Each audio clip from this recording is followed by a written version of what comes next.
நம்ம ஹார்திக் பாண்டியா சத்தமே இல்லாம சூரியகுமார் யாதவ களைச்சுட்டு இருக்காரா? அப்படி என்னதான் நடந்ததுன்னு பாக்குறதுக்கு முன்னாடி நம்ம சேனலை சப்ஸ்கிரைப் பண்ணிக்கங்க, கொஞ்சம் சப்போர்ட் பண்ணுங்க ஃப்ரெண்ட்ஸ். அது என்னன்னு பாத்திரலாமா? இதனோட புதுசு புதுசா பொருளை கிளப்புறாங்க.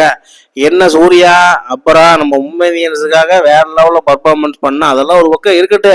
வரப்போற ஆசி கப் 2020 இருக்குல்ல, அதுல நம்ம கம்பீர் மாமா ஸ்குவாடா அனௌன்ஸ் பண்ண போறாரா? அந்த அனௌன்ஸ்மெண்ட் எப்படி இருக்குன்னா, ஸ்குவாடெல்லாம் நல்லா தான் இருக்கு, அதுல ஒண்ணும் இல்ல. பட் எனக்கு ஒரு கொஞ்சம் மன வருத்தம். அப்படியா? அப்படி என்னப்பா மன வருத்தம்? எங்கிட்ட இருந்து கேப்டன்சியை பிடுங்கி உங்ககிட்ட கொடுத்தாங்க, அதுக்கப்புறம் என்ன வைஸ் கேப்டன் ஆக்குனாங்க, அதைய பிடிங்கி அக்சர் பட்டேல்கிட்ட கொடுத்தீங்க வைஸ் கேப்டனை. அதுக்கப்புறம் அக்சர் பட்டேலையும் தூக்கிட்டு இப்ப சுப்பன் கில்ல வைஸ் கேப்டன் அனௌன்ஸ் பண்ணிருக்கீங்க. இதெல்லாம் ஒரு நியாயமா இருக்கா? நீயே யோசனை பண்ணி பாரு. ரொம்ப நாளா ஆடாம சுப்பன் கில் ஸ்ட்ரைட்டா T20க்கு வர்றாப்புல, அதுலயும் வந்தவனையுமே வைஸ் கேப்டன் கொடுக்குறீங்க.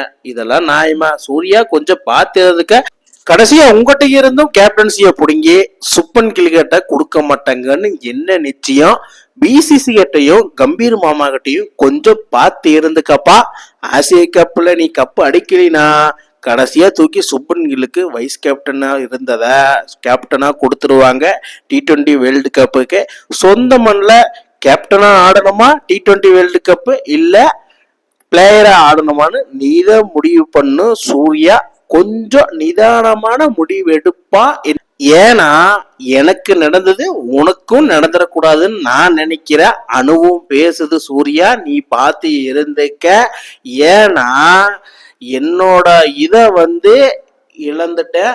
ஆனா நீயே என்னை ஹக் பண்ணி தேங்க்ஸ் பாண்டியா அப்படிங்கிற மாதிரி சொன்ன. பட் எனக்கு நடந்தது உனக்கு நடக்கிறதுக்கு ரொம்ப நேரம் ஆகாது. கொஞ்சம் பார்த்து தெல்ல தெளிவா தெரிஞ்சுக்க நம்ம கம்பீர் மாமா கிட்டையும் அண்ட் தென் நம்ம பிசிசி கிட்டையும் மெயினா அந்த அஜித் அகர்கர் மாமா கிட்ட மெயினா இருந்துக்க. அதுக்கப்புறமா சூர்யா, என்னப்பா இப்படி என்ன பயப்படுத்துற?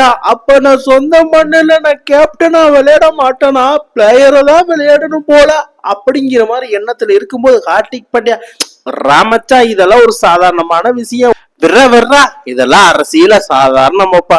ஆனா இதுல ஒரு விஷயம் இருக்கு நண்பர்களே. அதாவது நம்ம கம்பீர் மாமா ஹெட் கோச் ஆனதுக்கு அப்புறம் ஏகப்பட்ட நல்ல விஷயம் நடந்திருக்கு, ஏகப்பட்ட கெட்ட விஷயம் நடந்திருக்கு. ஆனா ஏன்டா இந்த கம்பீர் இந்த மாதிரி பிசிசியும் இந்தியன் டீமையும் கேப்டன்சியும் மாத்தி மாத்தி பண்ணிக்கிட்டே இருக்காரு என்ன தெரியல. அது அவருக்கு மட்டும்தான் அந்த ஸ்ட்ராட்டஜி போய்.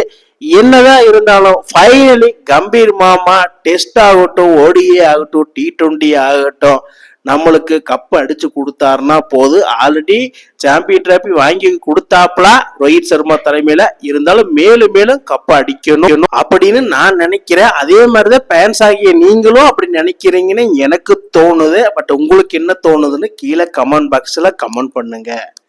இந்த மாதிரி இன்ட்ரெஸ்டிங் கிரிக்கெட் வீடியோவை தெரிஞ்சுக்க நம்ம சேனலை சப்ஸ்கிரைப் பண்ணுங்கள், லைக் அண்ட் கமெண்ட் பண்ணுங்கள்.